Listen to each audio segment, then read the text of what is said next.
পৌঁছতে ক্ষত বিক্ষত হয়ে গেল। হঠাৎ করে পয়গম্বর একদিন ফজরের নামাজ পড়লেন। ফজরের নামাজ পড়ার পরে দেখেন পয়গম্বরের জিহ্বার মধ্যে পোকা ধরা শুরু হয়েছে, পচন শুরু হয়ে গেছে। পুরা শরীর আপনি আল্লাহ পচায় ফেলেছেন। আমার কোনো দুঃখ নাই, কষ্ট নাই, আমি আপনার উপরে খুশি, আমি আপনার উপরে সন্তুষ্ট। আসসালামু আলাইকুম রহমতুল্লাহ। বন্ধুরা, আমি আছি আপনাদের সাথে আব্দুর রহমান। আজকে যে ভিডিওটি দেখব, হজরত আইয়ুব আলাইহিস সালামকে আল্লাহ তাআলা দীর্ঘ 18টি বছর পরীক্ষা করলেন এবং তিনি এই পরীক্ষায় উত্তীর্ণ হলেন। এই পরীক্ষায় তিনার স্ত্রী, পুত্র, সন্তান সবাই তিনাকে ছেড়ে চলে গিয়েছিলেন, একমাত্র বিবি রহিমা ছাড়া। আল্লাহ তাআলা যদি আমাকে আপনাকে এরকম পরীক্ষা করতেন, তাহলে আমাদের পক্ষে এরকম পরীক্ষায় উত্তীর্ণ হওয়া সম্ভব হতো না। আল্লাহ তাআলা পবিত্র কোরআন কারিমে ইরশাদ করেন, আল্লাযীনা ইযা আসাবাতহুম মুসিবাহ ক্বালু ইন্না লিল্লাহি ওয়া ইন্না ইলাইহি রাজিউন। এই জন্য আমাদের সর্ব অবস্থায় আমাদেরকে ধৈর্য ধারণ করা উচিত। আল্লাহ তাআলা যেন আমাদেরকে সকল অবস্থায় ধৈর্য ধারণ করার তৌফিক দান করেন, আমিন। তো বন্ধুরা, কথা না বাড়িয়ে চলুন ভিডিওটি শেষ পর্যন্ত কন্টিনিউ করতে থাকুন। পুরো শরীর পচতে পচতে ক্ষত বিক্ষত হয়ে গেল। হঠাৎ করে পয়গম্বর একদিন ফজরের নামাজ পড়লেন। ফজরের নামাজ পড়ার পরে দেখেন পয়গম্বরের জিহ্বার মধ্যে পোকা ধরা শুরু হয়েছে, পচন শুরু হয়ে গেছে। পুরা শরীর আপনি আল্লাহ পচায় ফেলেছেন। আমার কোনো দুঃখ নাই, কষ্ট নাই, আমি আপনার উপরে খুশি, আমি আপনার উপরে সন্তুষ্ট। এই পর্যায়ে এসো মাবুদ, আমি আপনার শুকরিয়া আদায় করছি যে আপনি আমার জিহ্বাটা ভালো রেখেছেন। অন্তত এই জিহ্বাটা দিয়া আমি আপনার মধুর জিকির করতেছি, আল্লাহু আকবার। তবে মালিক, আজকে দেখতেছি ফজরের পর থেকে আমার জিহ্বায় পচন ধরা শুরু করেছে। পয়গম্বর ডাক দিয়া বলে, আল্লাহ, শরীরের সবগুলো অঙ্গ প্রত্যঙ্গ আপনি পচায় ফেলান, আমার কোনো আফসোস নাই, আমার কোনো দুঃখ নাই। তবে আল্লাহ, আপনি আমার জিহ্বাটা পচায়েন না। যদি আমার জিহ্বা পচে যায়, তাহলে আপনার নামের মধুর জিকির আমি কিভাবে করব? আল্লাহু আকবার। জোরে বলেন আল্লাহু আকবার। এই কথা বলার পরে আল্লাহ তাআলার রহমতের দরিয়ায় জোশ মেরেছে, আল্লাহু আকবার। আল্লাহ জিবরাইলকে পাঠাই দিয়েছে, জিবরাইল, 1 বছর, 2 বছর, 3 বছর না, আমি আমার আইয়ুবকে 18 বছর পর্যন্ত পরীক্ষা করলাম, ঈমানের পরীক্ষা। আমার আইয়ুব আমার থেকে দূরে সরে যায় নাই।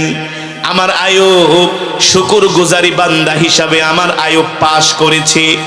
এ ফেরেশতা, এ জিবরাইল, আমি আমার আইয়ুবকে আর পরীক্ষা দিতে চাই না, আমি আমার আইয়ুবকে আর কষ্ট দিব না। আমার আইয়ুব 1 নম্বরে ঈমানের পরীক্ষায় পাশ করছে। তুমি আমার আইয়ুবকে যায়া বলে দাও। জিবরাইল আলাইহিস সালাম পয়গম্বরের কাছে আসলেন। এসে দেখেন পয়গম্বর অসুস্থ অবস্থায় জঙ্গলের মধ্যে শুয়ে আছেন। নিথর দেহটা পয়গম্বরের পড়ে আছে, পুরো শরীরটা পচন ধরে গেছে, পুরো শরীরটা পচন ধরে আছে। জিবরাইল আয়েশা ডাক দিয়া বলেন, পয়গম্বর, আপনি কেমন আছেন? ঢাকার এমপি, নাম হলো হাজী সেলিম, হাজার হাজার কোটি টাকার মালিক। কথা কোন? সম্পদের অভাব আছে? সম্পদের অভাব নাই। বেচারা 6-7 বছর আগের থেকে তার জবান দিয়া কথা বের হয় না, সে বাকরুদ্ধ হয়ে গেছে, কথা বলতে পারে না। এখন কথা বলে, মুখ দিয়া কথা বের হয় না। কোটি কোটি টাকা খরচ করে বিদেশে চিকিৎসা করেছে, কথা বলতে পারে না। আল্লাহ বলে, বান্দা, ওয়ালিসানা ওয়া শাফাতাইন, 2টা ঠোঁট দিছি, একটা জিহ্বা দিছি। এই ঠোঁটটাই জবানটা দিয়েছি। কেন দিয়েছি রে বান্দা? এই যে 2টা ঠোঁট আর 2টা জিহ্বা দিছি, একটা জিহ্বা দিয়েছি লিসানুন মানে জিহ্বা, শাফাতাইন মানে ঠোঁট, 2টা ঠোঁট, একটা জিহ্বা আমি আল্লাহ তোমাদেরকে দান করেছি। কেন দান করেছি? এই জবান দিয়া তোমরা বেশি বেশি কোরআনের তেলাওয়াত করবা আর আমার নামের জিকির করবা, ঠিক কিনা বলে? কথা মিলে কি মিলে না? হ্যাঁ, আল্লাহ বলে, এমনি এমনি নিয়ামত গুলো দেই নাই। কত মানুষকে তো আমি আল্লাহ বিকলাঙ্গ বানাচ্ছি, পাও নাই, হাত নাই। কত সুন্দর হাঁটো, চলো। একটা পাও যদি কোন রকম অবশ হয়ে যায়, দেখবা তোমার পাশে আর কেউ নাই, তুমি হয়ে যাবা পরিবারের জন্য বোঝা। দুইটা চোখ যদি তোমার না থাকে, একদিন, 2 দিন, 1 বছর, 2 বছর, 3 বছর পরে তোমার আর কেউ খবরও নিবে না। আল্লাহ বলে, বান্দা এত নিয়ামত আমি আল্লাহ তোদেরকে দান করেছি। যার চোখ নাই সেই বোঝে চোখের মর্ম কি। যার 2টা চোখ নাই তার জন্য এই দুনিয়াটা অন্ধকার, ঠিক কিনা বলেন? আল্লাহ তাআলা বলে, বান্দা তুমি তোমার শরীরের দিকে তাকায় দেখো, আমি আল্লাহ তোমাদেরকে কত নিয়ামত দান করেছি। আল্লাহ তাআলা বলে, বান্দারে এই যে আমি তোমাদেরকে এত নিয়ামত দিলাম, এমনি এমনি দেই নাই রে বান্দা। আফা হাসিবতুম আন্নামা খলাকনাকুম আবাসা ওয়া আন্নাকুম ইলাইনা লা তুরজাউন। আল্লাহ বলে, আমি তোমাদেরকে এই যে সুস্থ রাখছি, আজ আবার যদি অসুস্থ করে দিই তোমাদের কোনো ক্ষমতা নাই। কথা কম। সুস্থ থাকতে বেশি বেশি ইবাদত করো। যুবক বয়সে ইবাদত তুমি কইরা যে মজা পাবা, বৃদ্ধ বয়সে ওই মজাটা পাবা না। কারণ যুবক বয়সে একবার ওযু করলে 1 ওযু দিয়া 3-4 ওয়াক্ত নামাজ পড়া যায়, আর বৃদ্ধ বয়সে 1 ওযু দিয়া 1 ওয়াক্ত নামাজও ঠিক মতো পড়া। কথা কোন? যুবক বয়সে তুমি যেভাবে আল্লাহর কদমে সেজদা দিতে পারবা, ওইভাবে বৃদ্ধ বয়সে আল্লাহর কদমে সেজদা দিতে পারবা না। আল্লাহ বলে, বান্দা এই যে এত নিয়ামত আমি তোমাদেরকে দিলাম, কেন দিলাম, কেন দিলাম? মনে করো না আমি আল্লাহ তোমাদেরকে এই নিয়ামতগুলো এমনি এমনি দিয়েছি। আফা হাসিবতুম আন্নামা খলাকনাকুম আবাসা ওয়া আন্নাকুম ইলাইনা লা তুরজাউন। আল্লাহ তাআলা বলেন, তোমরা কি ধারণা করো, তোমরা কি এমনটা মনে করো আমি আল্লাহ তোমাদেরকে দুনিয়াতে এমনি এমনি পাঠাইছি? আমি আল্লাহ শুধু দুনিয়াতে তোমাদেরকে টাকা পয়সা ইনকাম করার জন্য পাঠাইছি, নেতা হওয়ার জন্য, নেত্রী হওয়ার জন্য, মন্ত্রী এমপি হওয়ার জন্য, বড় বড় ব্যবসায়ী হওয়ার জন্য, বড় বড় চাকরিজীবী হওয়ার জন্য, 1000 কোটি টাকার সম্পদের মালিক হওয়ার জন্য কি আমি আল্লাহ তোমাদেরকে দুনিয়াতে পাঠাইছি? আল্লাহ বলে, না না না, আমি আল্লাহ দুনিয়াতে একমাত্র তোমাদেরকে পাঠাইছি আমার গোলামি করার জন্য, ঠিক কিনা বলেন? আগে আমার গোলামি করবা। কার গোলামি? আল্লাহ বলে, আগে আমার গোলামি করবা, আমার ইবাদত করবা। তাহলে আমরা কেমন ইবাদতই করি বলেন? ফজরের সময় মসজিদে গেলে মুসল্লি পাওয়া যায় না, ইশারের সময় মসজিদে গেলে মসজিদে মুসল্লি পাওয়া যায় না, অথচ রাত 3টা বাজে মুসলমানরা ফুটবল খেলার জন্য জেগে থাকে। আপনারা কয়দিন দেখেছেন আপনাদের এলাকার মসজিদে মুসলমানরা এসে তাহাজ্জুদের নামাজ পড়ছে? কিন্তু ফুটবল খেলার জন্য ঠিকই পেয়েছেন, ঠিক না? আরে এই দেশের মুসলমান হলো গরু খাওয়া মুসলমান, এই দেশের মুসলমান হলো 6 নম্বর মুসলমান, এদেশের মুসলমান হলো সুবিধাবাদী মুসলমান। যে ইবাদতটা করতে সুবিধা ওইটা করে, যে ইবাদত করতে বেশি কষ্ট ইবাদত করে না। এর বড় প্রমাণ হলো ফুটবল খেলা বিশ্বকাপের দিন আমরা ওয়াজ মাহফিলে, যে মাহফিলে 5000 মানুষ হয়, ওই মাহফিলে মাত্র 1 থেকে 1500 মানুষ। কোথায় গেলেন? বলো, ইমাম সাহেব বলে, হুজুর মসজিদ ও মুসল্লি হয় না, সব খেলা নিয়ে ব্যস্ত। আল্লাহ বলে, এ বান্দা আমি তো তোদেরকে এমন চাই না, তোরা সব কিছুর চাইতে আমাকে ভালোবাসবি, ঠিক কিনা বলেন? পয়গম্বর আসমানের দিকে ডাক দিয়া বলেন, আল্লাহ আল্লাহ আল্লাহুম্মা গফির ওয়ারহাম। আল্লাহ আপনি আমার উপর রহম করেন, দয়া করেন।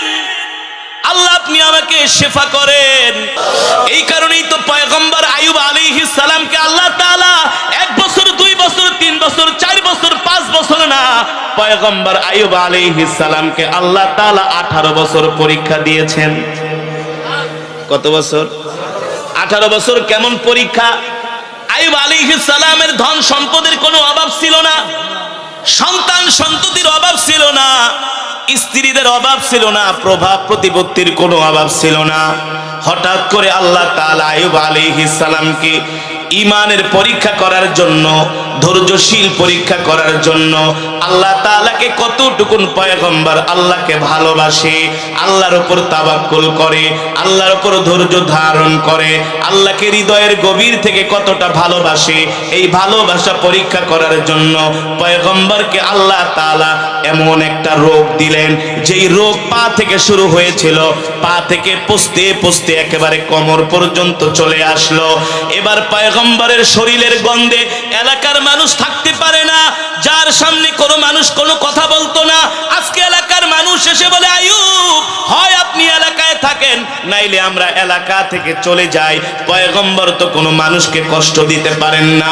পয়গম্বর বলে, ভাই আমার অসুস্থ হয়েছে, আমি এলাকা ছেড়ে চলে যাই, তোমরাই এলাকায় থাকো। এই কথা বলে পয়গম্বর গহীন জঙ্গলে স্ত্রীকে নিয়ে চলে গেলেন, জঙ্গলের মধ্যে বসবাস শুরু করলেন। পয়গম্বরের শরীর পৌঁছতে পৌঁছতে পা থেকে কোমর পর্যন্ত চলে আসছে, কোমর থেকে পৌঁছতে পৌঁছতে পুরা শরীর পচন ধরা শুরু করছে। পয়গম্বরের সামনে কেউ আসতে পারে না, শরীর থেকে এমন দুর্গন্ধ বের হয়। পয়গম্বর আইয়ুব আলাইহিস সালাম মোটেও ভেঙে পড়েন নাই, মোটেও চিন্তিত হন নাই। তিনি আল্লাহর উপর সবর করেছেন, আল্লাহর উপর ধৈর্য ধরেছেন, আর বলেছেন, আল্লাহ আপনি আমাকে যেই রোগ দিয়েছেন, পৃথিবীর কোনো মানুষের ক্ষমতা নাই এই রোগ ভালো করার। আপনি যদি আমাকে ভালো করে দেন, এক মুহূর্তের মধ্যেই ভালো করতে পারেন, ঠিক কিনা বলেন? তো মাবুদ, আমি আপনার শুকরিয়া আদায় করছি যে আপনি আমার জিহ্বাটা ভালো রেখেছেন। অন্তত এই জিহ্বাটা দিয়ে আমি আপনার মধুর জিকির করতেছি, আল্লাহু আকবার। আপনি আমার জিহ্বাটা পচায়েন না, যদি আমার জিহ্বা পচে যায় তাহলে আপনার নামের মধুর জিকির আমি কিভাবে করব? আল্লাহু আকবার। জোরে বলেন আল্লাহু আকবার। এই কথা বলার পরে আল্লাহ তাআলার রহমতের দরিয়ায় জোশ মেরেছে, আল্লাহু আকবার। আল্লাহ জিবরাইলকে পাঠাই দিছে, জিবরাইল 1 বছর 2 বছর 3 বছর না, আমি আমার আইয়ুবকে 18 বছর পর্যন্ত পরীক্ষা করলাম, ঈমানের পরীক্ষা। আমার আইয়ুব আমার থেকে দূরে সরে যায় নাই। আমার আইয়ুব শুকরগুজারি বান্দা হিসাবে আমার আইয়ুব পাস করেছে। এ ফেরেশতা, এ জিবরাইল, আমি আমার আইয়ুবকে আর পরীক্ষা দিতে চাই না, আমি আমার আইয়ুবকে আর কষ্ট দিব না। আমার আইয়ুব 1 নম্বরে ঈমানের পরীক্ষায় পাস করছে। আমরা তো আজকে এমন মুসলমান হয়ে গেছি, একটু ঠান্ডা কাশি লাগলে, জ্বর আসলে আমরা আল্লাহকে দোষারোপ করি।